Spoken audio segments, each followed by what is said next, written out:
le damos la bienvenida esta tarde a Fabricio Mejía. ¿Cómo estás, Fabricio? Buenas tardes. Bienvenido. Pues aquí, Álvaro, contento de que no me cambies el nombre ahora. No, hombre, no, perdón. No. Estimado Fabricio Mejía, muchísimas gracias. No, ahora sí se me arma. Fabricio, déjame decirte algo, nomás en descargo de Álvaro Delgado. Me lo cambia a mí.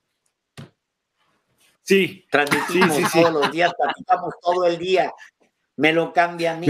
Sí, le digo Alito Páez Varela.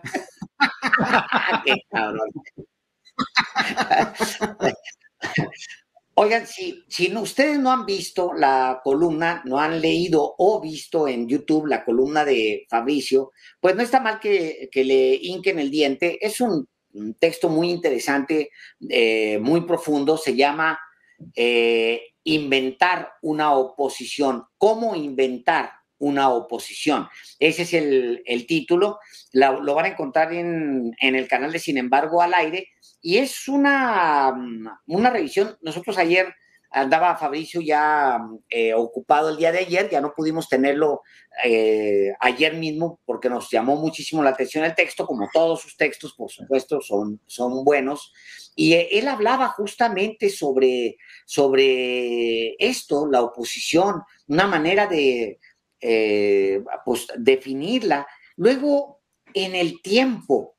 Y yo creo que eso, Fabricio, y yo por ahí empezaría, quizá hace muy poco tiempo no era tan posible definir a un bloque. ¡Ájale! Mira la taza que trae Fabricio. ¿Ya viste, Álvaro? Aquí está, mira. ¿Qué hubo? No, pues a todo dar. Ya las mías lo tengo todo descolorida.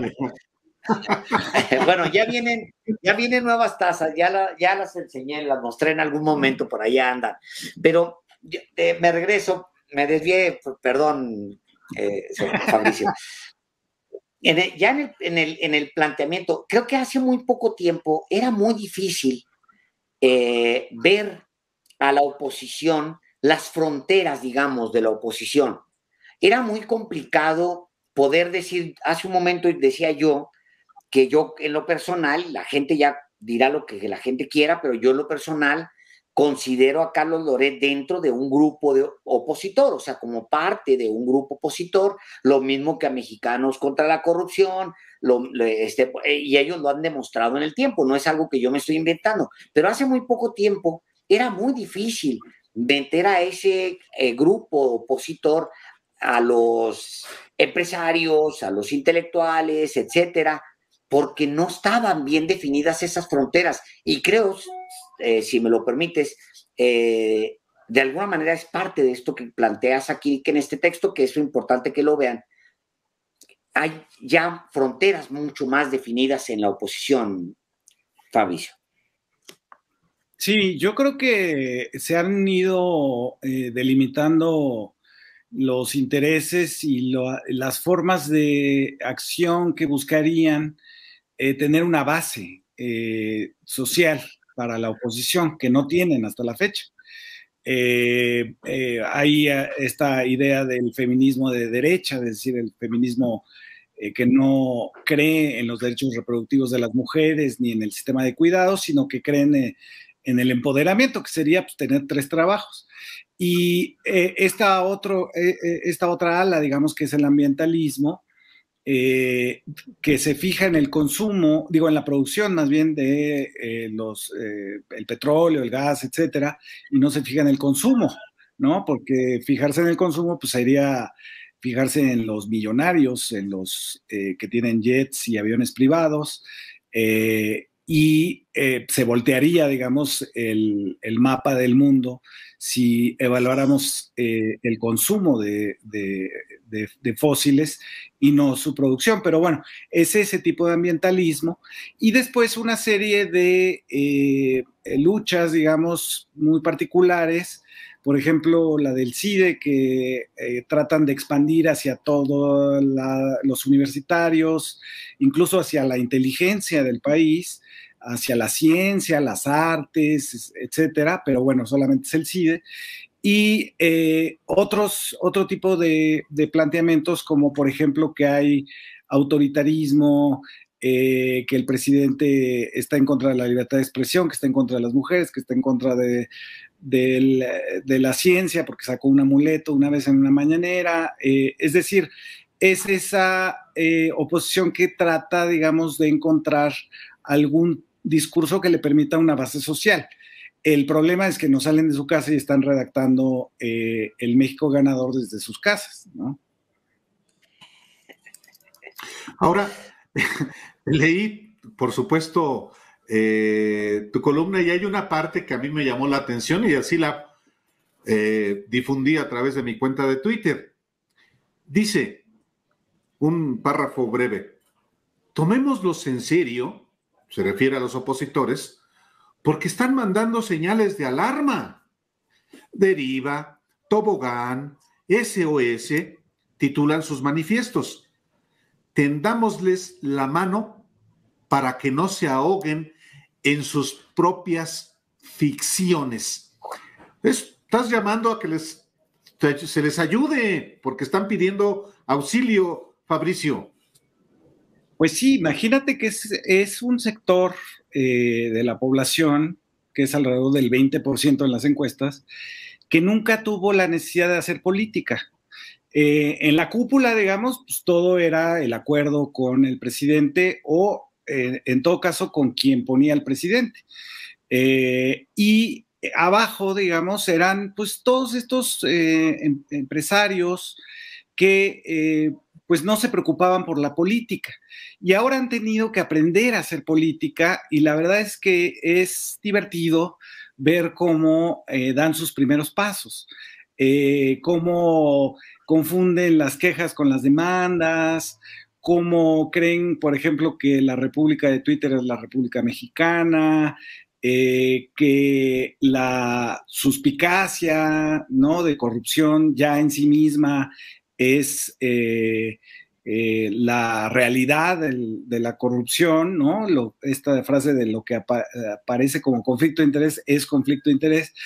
Es decir, son pues, los primeros pasos de un sector de la población que nunca había tenido que hacer política y que ahora se enfrenta a esa necesidad de ser escuchado, de ser tomado en cuenta y con una idea de la política que es muy de Claudio X González y estos intelectuales llamados orgánicos, que es la política la hacen quienes saben, ¿no? Saben de técnica o saben de política o saben de derecho, o etcétera. Y no, pues la que irrumpió en el 2018, que es saber hacer política, es algo que se aprende solo con el sentido común. Y cuando digo esto que dices, Álvaro, bueno, pues rescatémoslos del naufragio en el que están, porque ya llevan deriva, ya llevan toboganes, ya es aguas salvajes, lo que digo es que piensen, digamos, que la política es la expresión de un conflicto que existe, no que se inventa. Y entonces, que por favor revisen qué conflicto podrían ellos encabezar, que no sea lo que se ha visto en el Parlamento abierto de la reforma eléctrica, que es la repetición de una misma constante que es nos quieren devolver al pasado, cuando ellos, como explico en el artículo, ya perdieron el valor de lo contemporáneo, el valor de lo que era moderno, y ahora están contra la pared diciendo, pues no vayamos a regresar antes de Salinas, es decir, a Miguel de la Madrid y López Portillo, que ellos ya no consideran parte de su tradición, cuando sí hicieron muy buenos negocios con ellos. Pero a lo que voy es exactamente a eso, es decir, pues empezar por decirles, saben que lo que ustedes creen que es hacer política, pues no es exactamente más que reproches, falacias, inventos y una, digamos, violación absoluta, una tortura del lenguaje al comparar cosas incomparables, como aquella vez que se dijo que un acuerdo del Ejecutivo con sus oficinas para acelerar las obras era un golpe de Estado, o que la huelga estudiantil del CIDE era el 68. Es decir, también decirles, miren, a ver, todos somos parte del debate público, pero este tiene reglas y no podemos hacer esas comparaciones sin caer en el ridículo. Entonces, mejor no lo hagan y piensen una mejor manera de hacer las comparaciones. Ahora, sí es un aprendizaje en el que estamos participando muchos. Es decir, hay que considerar que una parte importante de la población, como bien lo planteas, pues nunca tuvo la necesidad de involucrarse directamente, ahora más a invitación directa al presidente, involucrarse en la vida pública, en las decisiones públicas, en el debate público. Bueno, pero también hay un grupo, una élite que tampoco tenía que hacer mucho esfuerzo, digamos, para el día a día. O sea, la élite, el 1%, digamos, que en el caso mexicano ni siquiera es un 1%, sino que es todavía una élite más cerrada, es un grupitititito más cerrado, ese 1% o 0.1%, pues estaba acostumbrado a simplemente echar un telefonazo con su amigo que está en no sé dónde y luego tomar una determinación que afecta, pues sí, a 3, 4 comunidades de golpe. Vámonos, a ver cómo le hacemos, eso nos lo resuelve la otra llamada. Le hablamos a la policía para que nuestro compa fulano de tal, el gobierno fulano de tal, se encargue literalmente de sacarlos a madrazos, ¿no? O sea, también es ese otro porcentaje, ese 0.1% que tenía mucho poder, también está aprendiendo a hacer las cosas distinto. Lo que quisiera preguntarte, Fabricio, es, el presidente lo llama la mafia del poder, se le ha llamado también los poderes de facto, los poderes fácticos. Esos, pues siguen ahí, están completamente enteritos, no se les ha tocado, siguen además tomando decisiones. Sí, parte del asunto, ahorita que estabas hablando del 0.1, recordé un despacho de abogados que había ganado una demanda a favor de los Estados Unidos, es decir, representando a los Estados Unidos por un tiradero de basura y de restos radioactivos de este lado de la frontera. Entonces defendió este bufete de abogados a los Estados Unidos, a la empresa que había contaminado México. Este despacho de abogados tenía un origen priista del eterno candidato a la gobernatura de Veracruz por el PRI, que nunca fue gobernador, que siempre obedeció, se disciplinó, como decían los priistas, y nunca obtuvo lo que quería, pero finalmente estaba, digamos, en este acuerdo que era obedezco y me disciplino, pero al mismo tiempo tengo la posibilidad de cada año, ya sabían en qué fecha se iban a condonar los impuestos, ¿no? Y entonces estaban a la expectativa de pues, cuánto nos van a condonar y metían deuda en esa condonación, como lo hicieron en el FOBAPROA a lo bestia, pero era cada año con Hacienda. Ese es ese sector de la población el que ahora encabeza a la oposición. Y en realidad, pues no tienen un interés político, no tienen unos principios, unos valores irrenunciables, digamos, que sería lo ideal en política, sino tienen intereses y entonces están dispuestos a negociar con esos intereses a lo más que se pueda. Y eso es justo lo que me parece que están haciendo en la reforma energética, a ver hasta dónde el gobierno podría ceder en alguna cosa para darle el apoyo en la Cámara de Diputados, porque finalmente hablamos de cosas bastante formales. Te decía, Alejandro, en la entrevista del año pasado, ahí en vivo, cuando todavía tenías estudio, te decía yo de esta idea, digamos, de el eufemismo, ¿no? tenemos muchos eufemismos, entonces decimos partidos políticos, decimos periodistas, decimos medios corporativos, pero en realidad es un grupo muy, muy pequeño que está detrás de todas esas detrás de todas esas fachadas, pero que tiene unos intereses muy, muy claros que tienen que ver con dinero, inversiones, propiedades e influencia. Bueno, estás tocando algo que acabamos de lo que hoy vimos desde la conferencia de prensa del presidente y que aquí hemos complementado con quiénes son quienes están detrás de Latinos, quienes están detrás de Mexicanos contra la Corrupción y la Impunidad, quiénes son los que están detrás de la coalición de los 3 partidos históricos de México, quiénes están detrás, por supuesto, de exactamente los mismos intereses que han enfrentado a López Obrador, no en el 2018, desde hace 2 décadas. Así es. Así es Roberto Madrazo Pintado desde la elección fraudulenta de Tabasco y el mismo método del hoy presidente Andrés Manuel López Obrador, no sé si se acuerdan, durante la marcha le llega unos papeles que son del financiamiento ilegal de la campaña de Roberto Madrazo, igual que hoy.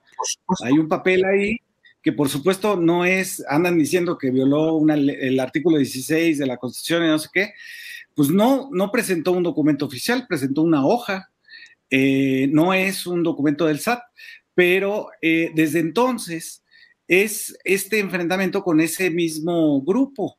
Él mencionó, el presidente, a Cabal Peniche, a las farmacéuticas que están detrás de Latinos, que son este grupo PISA, que está suspendido de toda actividad comercial en el país por andar escondiendo las medicinas contra el cáncer.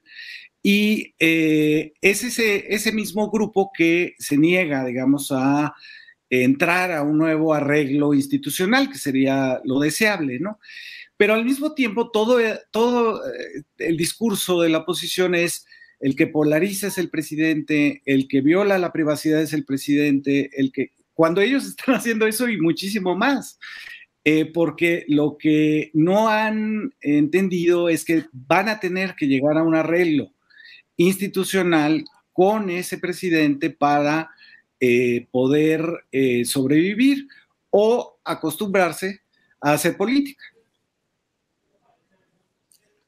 Claro, porque en el fondo ese es el gran tema. Se están reconstruyendo las formas de comunicación y las formas de verse unos a otros.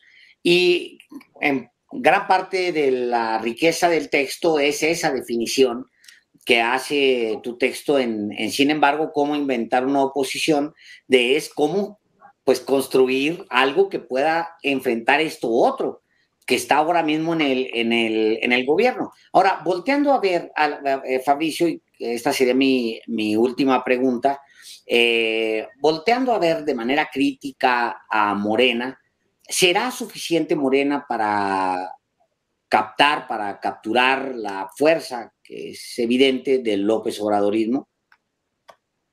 Sí, yo creo que Morena, hemos hablado también en este espacio de cómo el movimiento de López Obradorista, el movimiento de la 4T en general, es muchísimo más grande que su expresión electoral. Porque en general, digamos, es un sector que parte de la crítica que mantiene con las instituciones es contra el sistema de partidos como lo conocimos, que es esta conjunción a mí me daba mucha risa cuando los intelectuales orgánicos decían que si se aliaban PRI, PAN y PRD para la elección de junio del año pasado, se daría el verdadero rostro de la pluralidad. Es decir, que desapareciendo la pluralidad entre ellos iban a contribuir a lo contrario, cosa que nunca entendí y me daba mucha risa. Pero el asunto es que ese movimiento está harto, no solamente de la corrupción, sino también de la simulación en las instituciones. Y parte de por qué surge el López Obradorismo, además del desafuero planeado por Fox y la Corte, es también por el hartazgo que se tiene de los partidos que se deshacen de sus ideologías para hacer el Pacto por México. Es esa abertura por la que entra ese movimiento, y Morena es simplemente una expresión electoral que sale en la boleta. Hasta donde yo sé, no ha, digamos, hecho un planteamiento realmente organizativo, de fondo, ni una idea de profundización de la 4T. Es decir, el asunto es qué sucederá en un siguiente gobierno de la 4T. ¿Se lavarán el Tren Maya y se barrerá Dos Bocas? No, yo creo que hay que plantear una profundización de eso mismo. Y me parece que ahí está faltando un planteamiento de profundización que sería, digamos, esto de lo que carece la oposición, que es una visión de futuro.